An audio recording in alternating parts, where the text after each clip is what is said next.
Bir kishi baxil edi, o'g'li ham otasiga o'xshab xasis, ziqna edi. Bir kuni ularning uyiga mehmon kelib qoldi.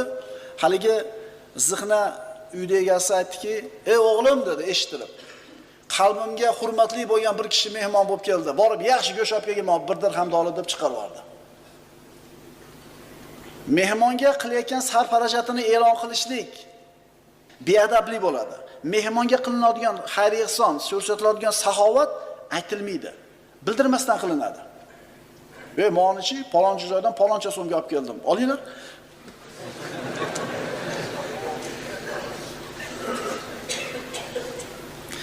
Hali o'g'il chiqib ketdi, 1 soat deganda qaytib keldi, qo'lida hech narsa yo'q.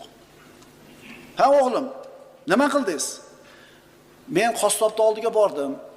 Menga eng yaxshi go'shtdan berasiz ekan" desam, qassob aytdi, "Men sizga sariyog'dek go'sht beraman" dedi. Men aytdim, "To'xtang, sariyog' arzonroq-ku.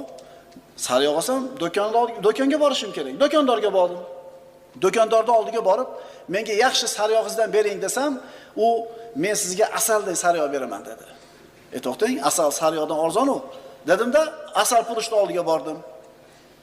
Asal purishga borib, "Yaxshi toza asalingizdan berasiz ekan menga" desam, "Men sizga suvdaqa toza asal beraman" dedi. Men aytdim, "Uyimizda suv bor-ku" dedim-da, qaytib keldim dedi.